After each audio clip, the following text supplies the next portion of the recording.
Jadi Arka itu kapal ya, bahtera.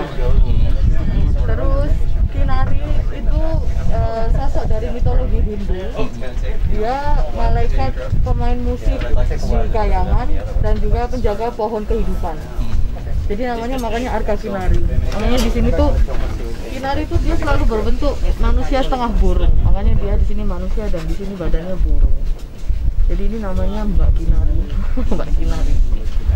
Lalu kalau di sini karena suamiku pengen punya gambar jangkar dan saya pengen punya gambar trisula di dalam lambang ini. Jadi makanya tercipta logo ini. Ada jangkarnya, lalu juga ada trisulanya. Karena kapal ini milik kami berdua, maka jatuhnya logonya seperti ini. Arka Kinari pun Arka dari suami saya, cari namanya saya nggak kasih Kinari gitu. Ini gambarnya dibuat oleh Ari, teman kita di Malang, menginterpretasikan tentang Arka Kinari. Nah, ini ada perahu, di sini ada gamelan di sini. Kayak gitu sih. Oh, dari sini cool, man. So cool.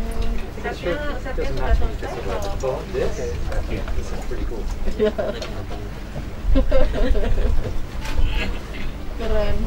Selamat sore pemirsa, di mana saja Anda berada. Hari ini saya berada di atas sebuah kapal yang sangat unik dan ini pengalaman saya yang pertama berada di kapal dengan jenis seperti ini. Amazing. Asik. Dan kita akan berbicara tentang lingkungan hidup dan juga budaya bersama dengan Arka Kinari. Nah, ada beberapa tamu-tamu saya akan mempertajam topik kita untuk kita perbincangkan di saat ini. Hadir bersama saya saat ini ada Bung Max Binur. Selamat sore, Bung Max. Ya. Kemudian juga ada Bapak Kelly Kambu, Bapak Lingkungan Hidupnya Kota Sorong ini ya. Kemudian juga ada Mbak Nova. Selamat sore Mbak Nova. Juga ada Mr. Gray. Ya, selamat sore Mr. Gray. Oke.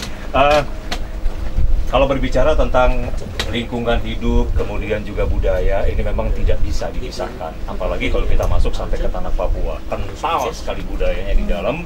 Kemudian juga lingkungan hidup yang menjadi sorotan akhir-akhir ini tanah Papua, selain ada daerah kita Papua Barat ini menjadi provinsi konservasi, ya, ini menjadi sorotan dari dunia, ya. Ini akan kita perbincangkan dengan budaya. Tapi kenapa sampai saya bisa ada di atas kapal ini? Tentu saya pemirsa di rumah atau juga penonton di mana saja berada pasti kepingin tahu. Nah, saya pertama ingin sekali ke Mbak Nova sama Mr. J dulu ini tentunya.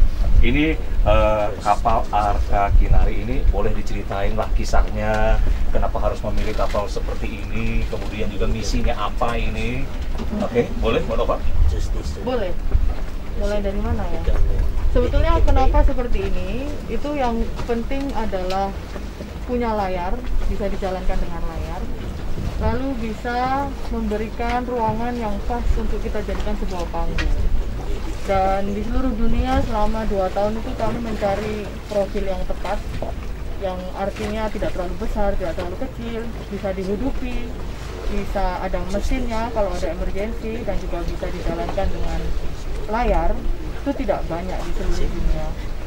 Kenapa kami memilih kapal ini? Awalnya memang kita punya mimpi untuk punya pinisi awalnya, ya. Tapi setelah banyak pertimbangan bahwa kami tidak bisa mempertanggungjawabkan sebetulnya dari mana kayu ini berada, maksudnya untuk membangun kapal itu ya. Lalu tidak bisa mempertanggungjawabkan tentang kondisi teknisnya. Jadi saya tidak banyak melihat kapal pinisi dengan layar yang punya proporsi yang baik dibandingkan dengan berat kapalnya. Jadi akhirnya kita memilih perjuangan kami karena kita ingin menyuarakan suara alam. Kita tidak bisa menjadi seorang pejuang budaya pinisi juga gitu. Meskipun di dalam hati sangat ingin menyelamatkan budaya ini. Akhirnya kita pilih kapal ini. Kapal ini dibuat di tahun 1947 di Jerman sebagai kapal ikan. Lalu kita naikkan nilainya dengan cara melengkapinya dengan solar panel, lalu merubahnya menjadi panggung, diwarnai. Ini semua adalah kenaikan nilai-nilai jika di dalam ilmu lingkungan itu namanya upcycling. Ya, jadi dari kapal yang tua menjadi sesuatu yang lebih bernilai karena punya cerita, terus punya misi juga, dan punya kemandirian untuk menghadapi perubahan iklim. Kita setiap hari bisa menghasilkan sekitar 2000 watts listrik hanya dengan energi surya.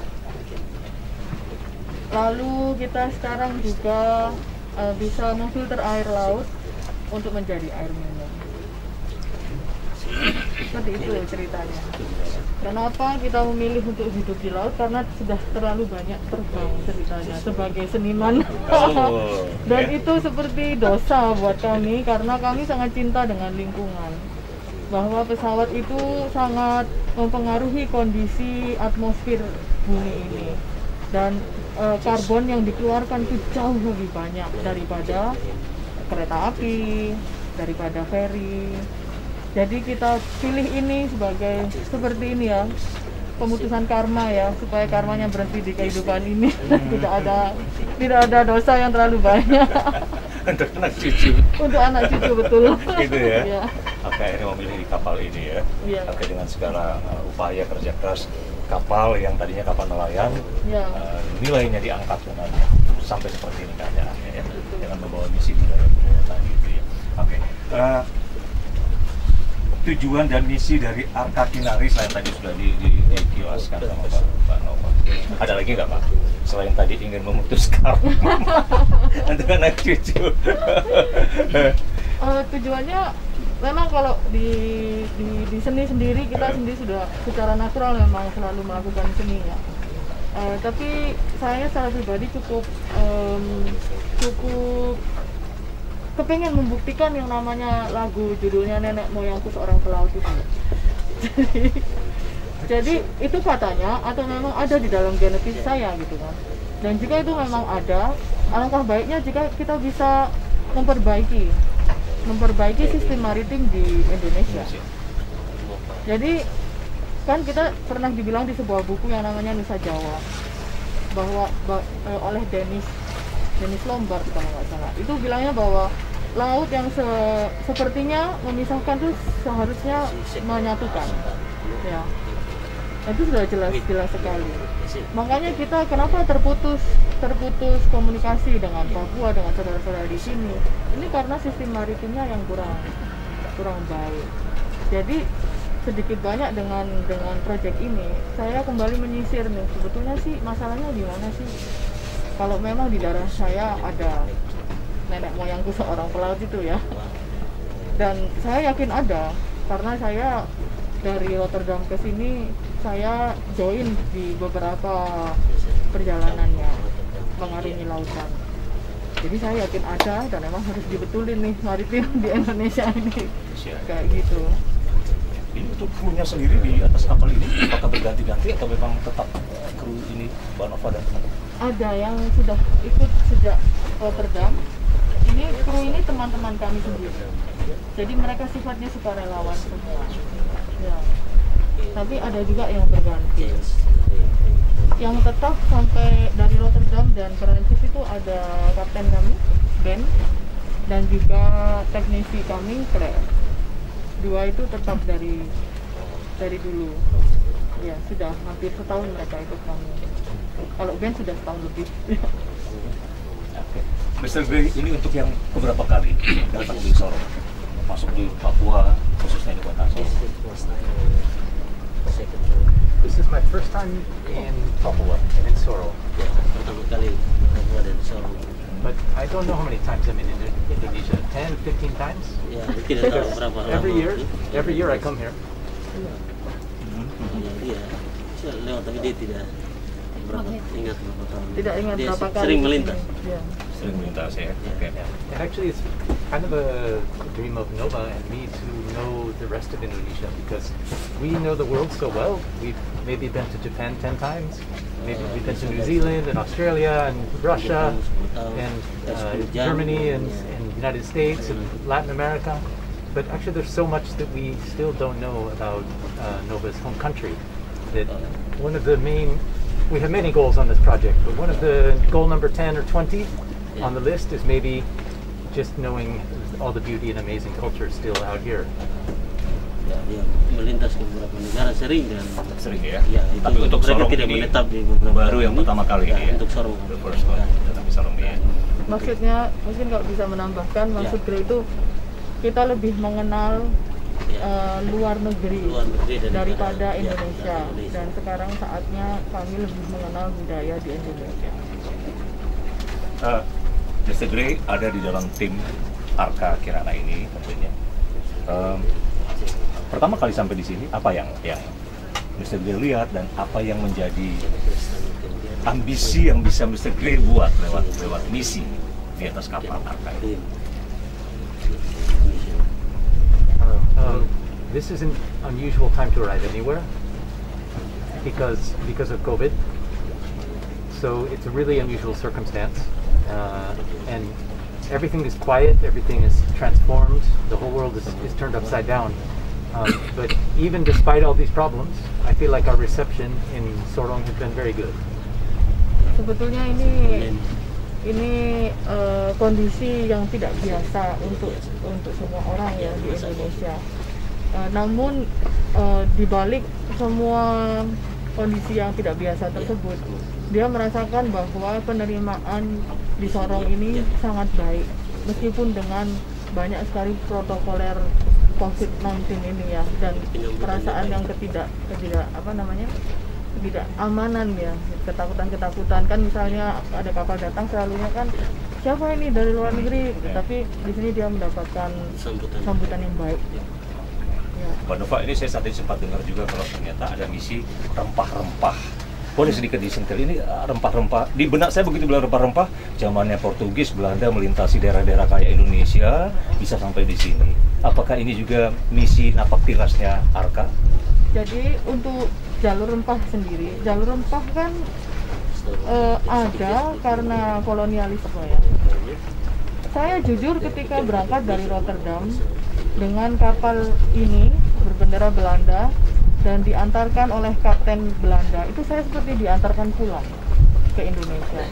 Padahal sejarahnya banyak sekali orang Indonesia yang dibawa oleh kolonial untuk menjadi budak zaman dulunya. Jadi kenyataan bahwa saya di sini, saya dan Grey menjadi pemilik kapal ini punya kebebasan yang sebebas-bebasnya untuk berada di sini, diantarkan oleh seorang kapten Belanda gitu. Rasanya itu saya kayak diberikan hak kembali untuk membesarkan Indonesia kembali. Sebetulnya perasaan saya yang paling kuat itu. Lalu ini didengarkan oleh Bapak Hilmar Farid, Dirjen Kebudayaan di Kemendikbud ya. Dan kami punya misi yang hampir sama di sini, bahwa jalur rempah itu butuh dibangun kembali kekuatannya.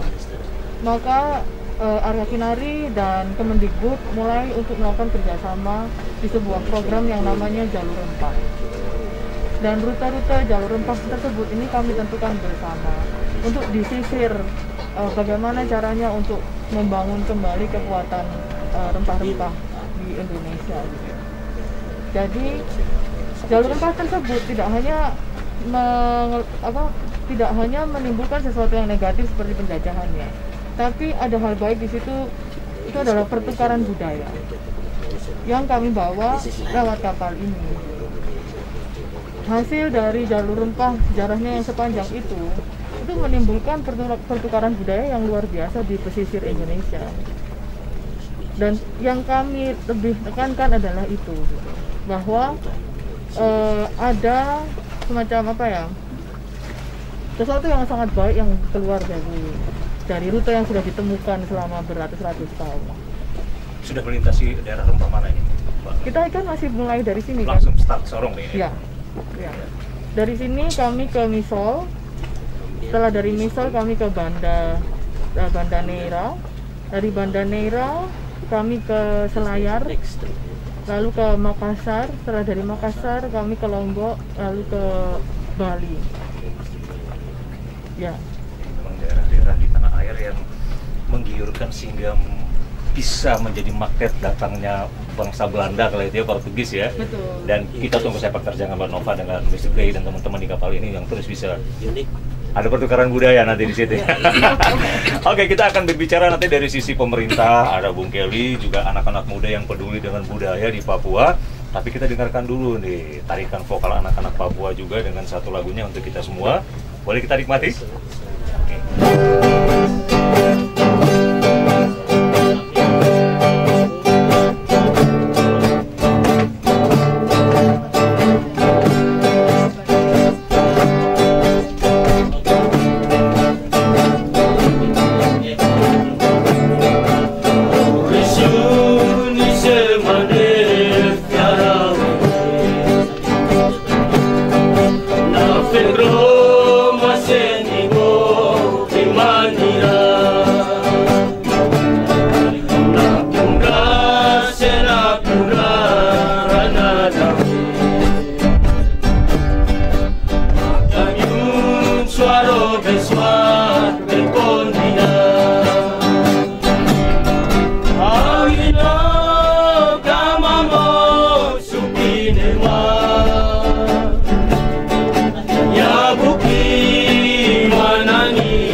Saya ingin ke Bung Max Binur dulu nih sebagai orang muda yang peduli dengan budaya di Papua sendiri. Kalau sebelum bicara tentang budayanya Papua sendiri, lagu tadi dulu lah, translate dulu apa itu?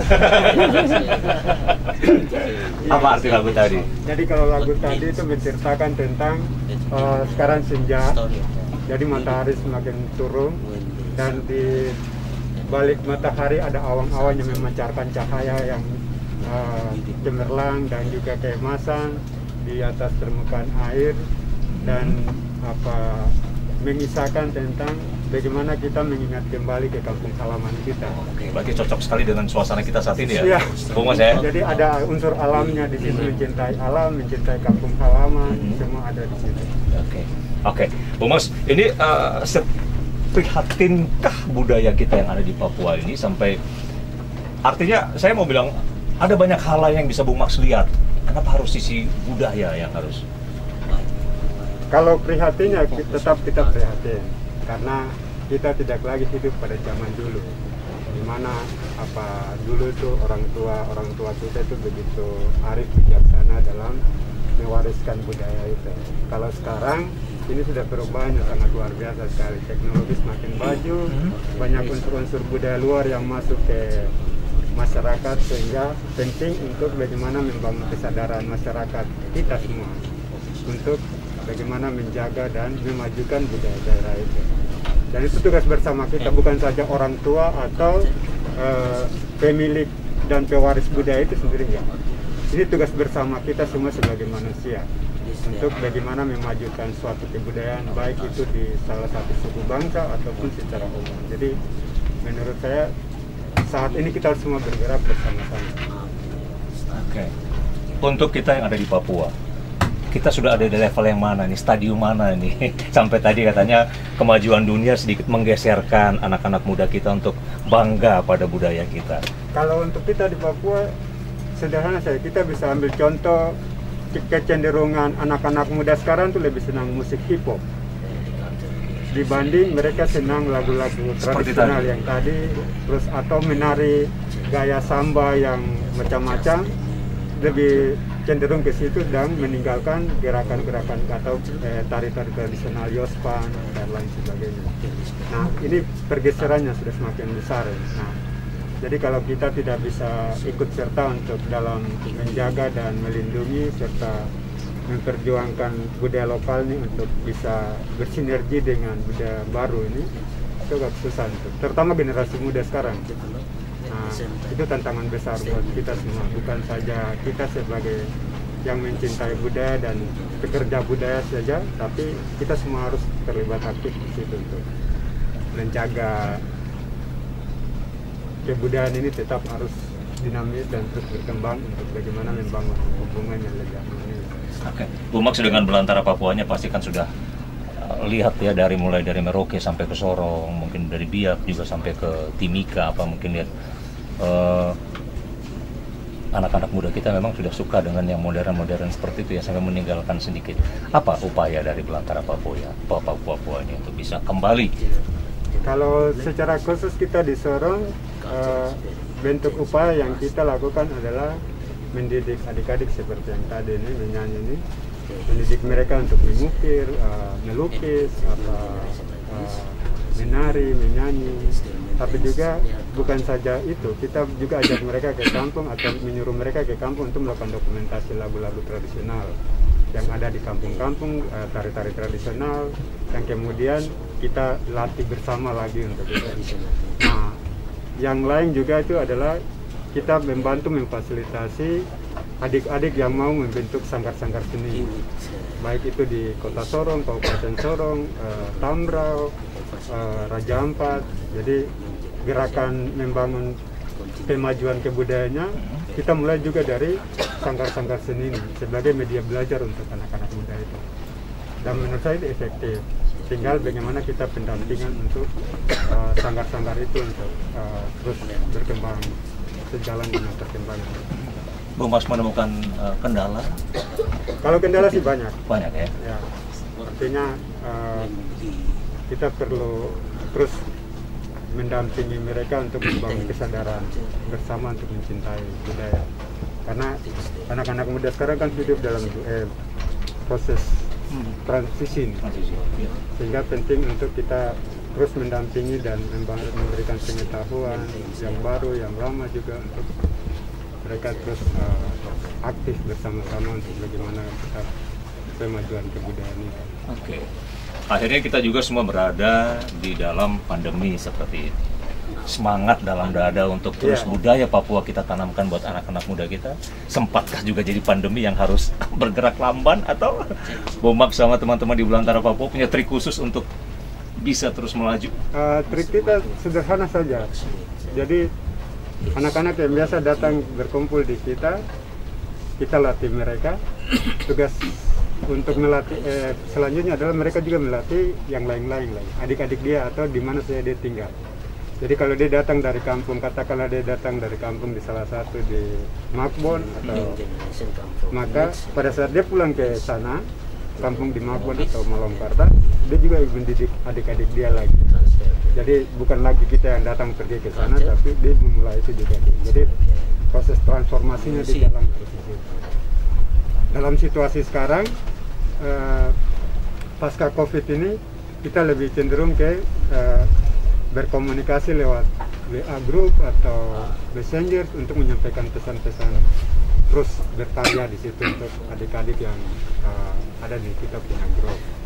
Jadi dalam situasi tidak bisa bergerak luas, anak-anak bisa berproduksi mengukir, melukis, memproduksi pakaian-pakaian tradisional, macam-macam di mana dia ada di situ, sanggar dia.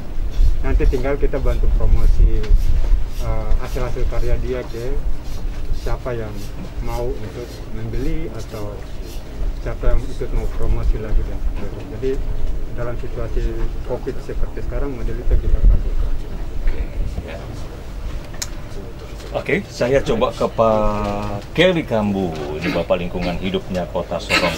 Pak Kelly, lingkungan hidup dan budaya tidak bisa dipisahkan tentunya. Saya lebih banyak mendengarkan Pak Kelly tentang lingkungan soalnya. Tapi begitu kalau sampai di budaya, apa yang Pak Kelly sebab lebih terkenal lingkungan? Mister Lingkungan gitu loh. Tiba-tiba harus ada budaya sekarang. Apa yang Pak Kelly sudah lakukan? Iya, sebenarnya lingkungan dan budaya itu satu. Jadi lingkungan lahir karena budaya, dan budaya juga ada di dalam lingkungan. Kita tidak bisa pisahkan itu. Nah, jadi kita melihat kita di lingkungan itu manusia dan perilakunya. Itu di Undang-Undang 32 juga tahun 2009 tentang perlindungan dan pengelolaan lingkungan hidup. Malah itu ada di pasal 1 ayat 1. Manusia dan perilakunya yang membuat lingkungan ini rusak. Nah, perilaku-perilaku ini kalau tidak ada obat untuk menyembuhkan perilaku. Nah, hanya kalau kita dari lingkungan lihat, budaya inilah yang mampu membentuk karakter. Jadi kalau orang yang cinta budaya pasti cinta lingkungan. Nah, jadi sehingga kami dalam waktu kurang 1 bulan ini banyak berdiskusi juga dengan teman-teman yang seniman dan budaya. Mungkin yang Pak Max baru kali ini untuk kita coba mau merubah mindset kota ini ke arah budaya. Saya tertarik dengan di Bali. Di Bali itu semua kebijakan itu budaya sebagai landasan pengambilan keputusan. Barometernya keputusan. Barometer ya, itu budayanya. Ya. Jadi mau bangun rumah itu ada standar, ada logo-logo atau ada pesan-pesan budaya di dalam, apa itu hotel atau rumah pribadi atau apa, itu budaya. Tatanan kehidupan warga masyarakat bahkan Bali itu hampir sudah sebuah perpaduan dari seluruh negara ada di situ. Tapi kotanya bersih, datang dengan berbagai karakter. Tapi karena mereka kuatnya di budayanya. Jadi saya lihat setiap hari itu ada pertunjukan di mana sudut-sudut kota itu selalu budaya, dan itu budaya ini mempengaruhi. Akhirnya lingkungan yang kita tiap siang dan malam berteriak terus ke sana kemari itu dengan sendirinya. Jadi sebenarnya mungkin kita di tanah Papua dengan kebijakan otonomi khusus mungkin kita bisa mengambil contoh seperti itu. Bali tidak punya kebijakan khusus, undang-undang otonomi khusus. Kita di Papua ini ada, sehingga mungkin kita balik itu. Jadi kalau kita budaya di sini kuat, siapapun yang tinggal di kota ini pasti segan. Masih ada harapankah kita yang ada di Papua, Bung Mark sama Pak Kelly, seperti misalnya nanti seperti di Bali masyarakat kita? Saya masih optimis karena ada banyak generasi yang 1 bulan ini saya ketemu mereka. bahkan mereka ingin ada yang punya kemampuan untuk mengukir di tembok-tembok dengan mereka. Baru aja berikan proposal juga. Ya kita nanti minta mungkin di kita melakukan mungkin yang pertama nanti kita launching perdananya di depan DPPU Pertamina TPPU Bandara. Di situ ada sebuah tembok. Nah, kita mau launching di situ dan mereka mungkin minta kepala daerah juga dan ya kita perlahan untuk bahwa orang datang di Papua atau datang di Kota Solo itu ini budayanya lebih kental di situ. Kita memang hilang budayanya. Kita jalan lingkungannya, sementara budayanya. Hasilnya kita bicara aturan sebanyak mungkin, peraturan perundang-undangan cukup banyak, tapi rupanya tidak bisa mempengaruhi karakter perilaku. Sehingga kalau budaya ini mungkin masuk, mungkin bisa orang-orang dengan jiwa kenam lah, yang seniman dengan berpikir yang indah-indah, situlah mungkin bisa membuat lingkungan ini menjadi bersih, menjadi tertata dengan baik. Dan tapi mungkin bisa berkolaborasi nanti dengan Bung Max ini ya, Pak Kelly ya. Oke, Pak Kelly, Bung Max, kalau dilihat misinya Mbak Nova, Mr. Grey tadi, apa ini? Saya yang bisa dikatakan. Pertama secara pribadi pada saat kenalan dengan Nova, saya langsung berpikir ke masa lalu saya, karena dulu saya kepala sekolah di atas kapal Calabria yang punya tujuan adalah mendidik anak-anak sekolah di Raja Ampat, SD, SMP, dan fokusnya SD itu untuk mencintai lingkungan dia dan bagaimana menjaga alam dia dengan baik sehingga bisa menjadi ruang bagi dia untuk ikut bersama membangun kampung dia. Nah dari situ, kalau pengalaman di Calabria itu, kemudian kami berlayar keliling semua kampung di Raja Ampat, mendidik anak-anak kecil, karena orientasi kita berpikir adalah kita menginvestasi generasi muda sekarang untuk 20 tahun ke depan.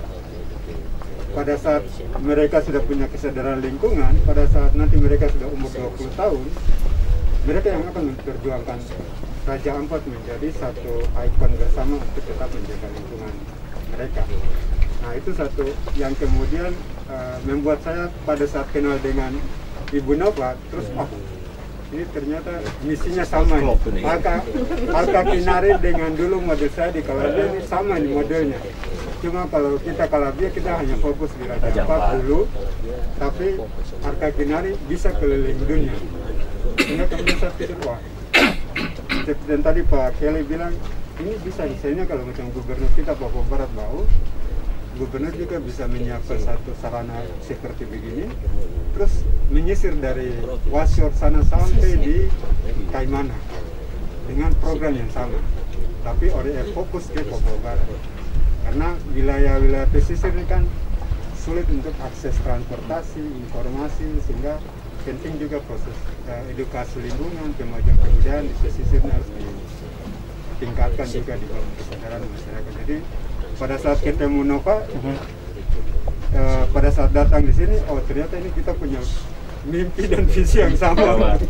Bagaimana kemajuan kebudayaan tapi juga lingkungannya, menjaga, melindungi dan mengkampanyekan misi lingkungan. Nah saya sangat bangga sekali hari ini bisa ada di sama-sama dengan Nova Grey di kapal sini dan memahami betul misi yang dijalankan oleh Alka Kinari untuk menyelamatkan lingkungan secara global, tapi juga kemajuan kebudayaan. Dan ini bisa menjadi media bersama kita untuk bagaimana bertukar informasi, tapi juga membagi pengalaman, tapi juga contoh macam saya dengan teman-teman kita kasih souvenir budaya Papua. Bagi saya ini adalah duta-duta budaya dari Papua untuk dibawa keliling dengan kapal ini kemana saja. Nanti pada saat dia masuk di satu negara, orang naik dan dilihat ini dapat ukiran ini dari mana? Oh ini dari Papua, berarti budaya Papua ini makin dikenal di semua tempat di mana kapal Alka Kinari itu akan pergi. Nah itu jadi budaya secara fisik hasil-hasil macam ukiran yang kita serahkan untuk teman-teman di Arka ini bisa menjadi wakil kita orang Papua untuk berlayar bersama dengan kapal ini, walaupun kita secara fisik tidak ikut. Tapi dia sudah mewakili kita tanah Papua untuk berlayar keliling dunia untuk menunjukkan bahwa ada saudara-saudara kita di Papua, ada budaya di Papua, ada lingkungan di Papua yang perlu kita jaga sama-sama untuk umat manusia dan bumi secara keseluruhan. Itu mimpi besar dan visi besar kita. Saya merinding dengar penjelasannya loh, ya ampun. Pak Kelly, gimana pemerintahnya Pak Kelly? Misi seperti yang Mbak Nova dan Mr. Gray dan teman-teman di atas kapal ini. Iya, pertama saya berikan apresiasi kepada Ibu Nova. Saya ketemu di salah satu teman yang sehari-hari saya duduk dengan dia di SP2, Mbak Gimbal. Jadi saya sering banyak ke sana karena selalu bicara tentang budaya dan lingkungan. Sehingga kita ketemu, ada semacam menambah semangat, memberikan ya nambah darah lah bagi saya untuk tidak patah semangat, karena hari-hari ini memang dari sisi kebijakan itu selalu kami orang lingkungan itu dia terakhir. Dari sisi kebijakan politik, kebijakan anggaran.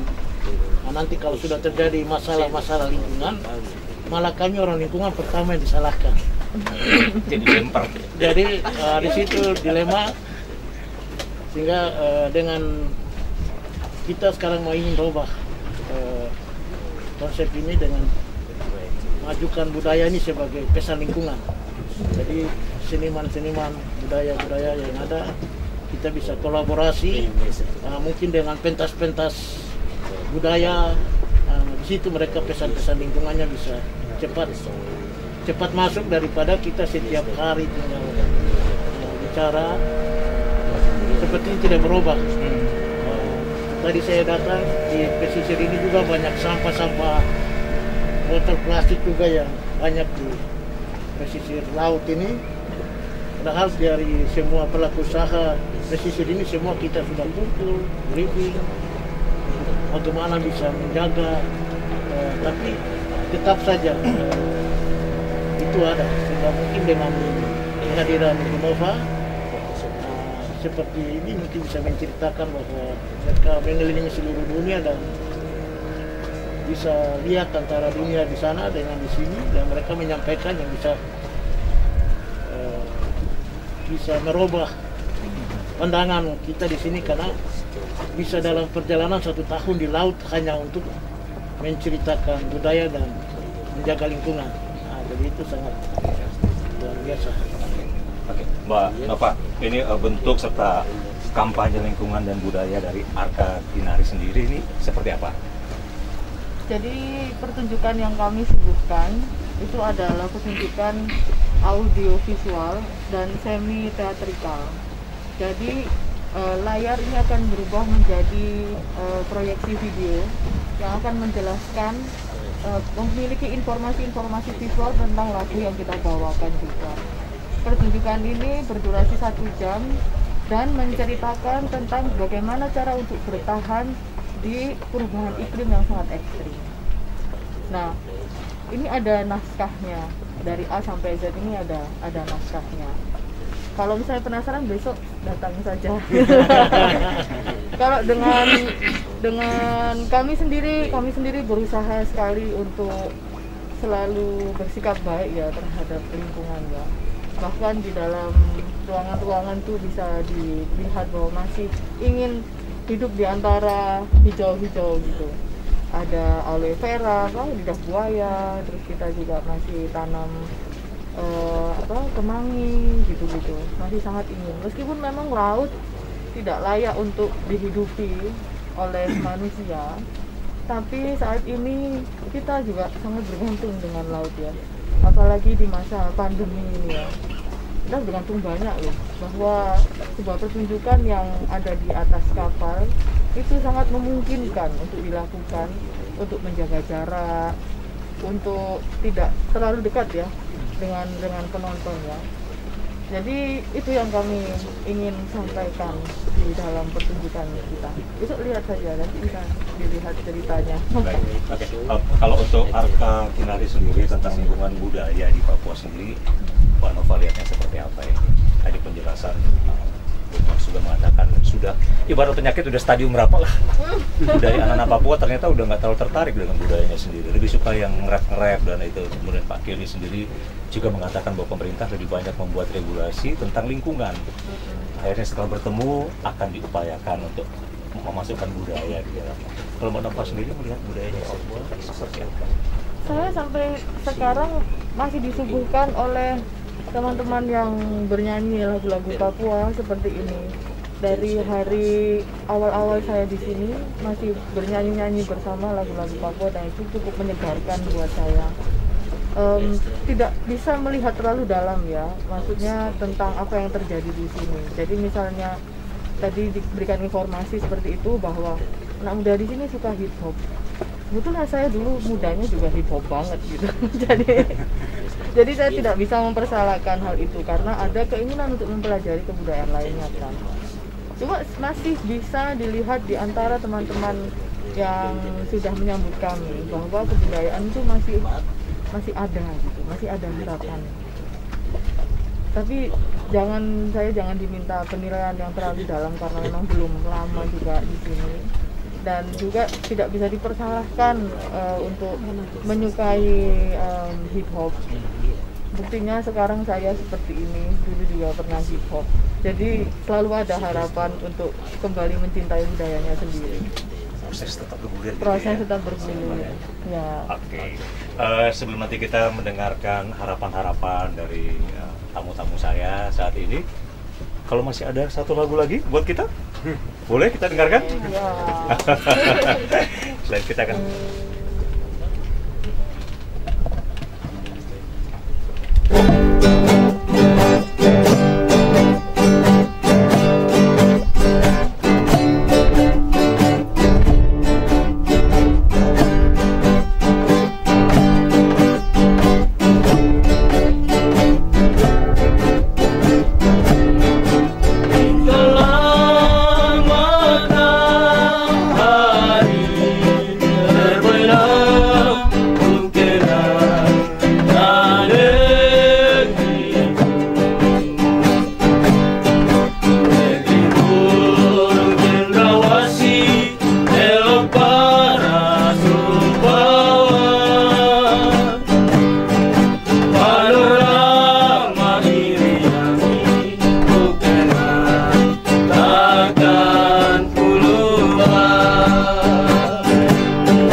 Pulau-pulau Bukena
Oke, statement closing tentunya, harapan-harapannya saya dari Bung Max Mundung ini seperti apa?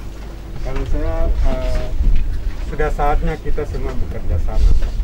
Menyelamatkan lingkungan bukan tugasnya pemerintah saja, bukan tugas masyarakat saja, bukan tugas aktivis lingkungan saja, tapi inilah tugas bersama kita sebagai umat manusia.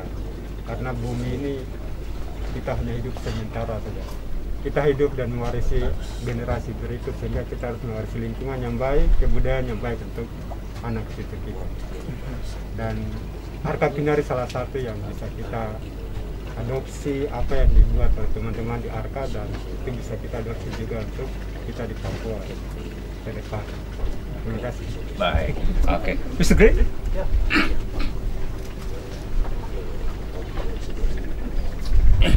More than that, I would just like to say how happy we are to finally be here after 1 year on the sea, and to be able to share the work that we've created and to witness and enjoy this amazing culture as we go along. It's an honor to have these musicians on the boat and all of you. Oke, Li. Ya, kalau saya budaya sebagai kekuatan untuk bisa merubah mindset generasi kita hari ini untuk tetap menjaga dan mewariskan laut yang bersih, udara yang bersih, air yang bersih bagi anak cucu yang akan datang. Kita tunggu Pak Kelly ya untuk regulasi-regulasinya Pak ya. Selama ini banyak di lingkungan budaya saya tunggu dan kita harus paduan antara budaya dan lingkungan, dan partisipasi dan kolaborasi seperti ini yang mungkin lebih kuat kita membangun ke depan. Mendukung pembangunan perluasan lingkungan, tetapi juga di dalamnya budaya sebagai indikator untuk hanya memberikan kekuatan tersendiri untuk menjaga lingkungan yang bersih, sehat. Karena tanpa budaya kita lingkungan juga tidak bisa berkata apa-apa, dan untuk lingkungan sendiri harus itu dimulai dengan budaya yang kuat. Nah, dengan budaya, dengan jiwa yang spirit, dengan semangat, dan dengan insting keenamnya bisa ikut mempengaruhi pola pikir dan kita semua yang ada, sehingga seperti tadi disampaikan Pak Ahmad, keberlanjutan dan keseimbangan itu tetap lestari. Lingkungan tetap, budaya kita walaupun di era modern tetap kuat, gitu ya Pak Kelly ya. Baik, Mbak Nova, harapan. Sebetulnya mendengar Pak Kelly dan Bung Max ngobrol dari tadi tuh saya cukup bahagia ya di sini. Maksudnya artinya kedatangan kami cukup menjadi katalis untuk terjadinya kerjasama antara baik dari pihak yang peduli dengan lingkungan dan juga peduli dengan kebudayaan. Tinggal semoga ada regulasi-regulasi baru di dunia maritim kita untuk semakin mempermudah akses kita ke tempat-tempat terpencil. Jadi kita ini yang di Jawa juga enggak terus-terusan di Jawa, dan kita lalu akan mulai mencintai lingkungan, sadar bahwa sebagian besar oksigen di bumi ini tuh diciptakan dari terumbu karang dan juga ini ya rumput laut, 70% kalau saya nggak salah angka ini ya, oksigen dari situ. Ketika kesadaran itu sudah bisa kita bangun, maka tidak ada lagi rumah-rumah yang membelakangi lautan, dan kita bisa mulai lebih melihat lautan yang kita punya dan keanekaragaman hayati.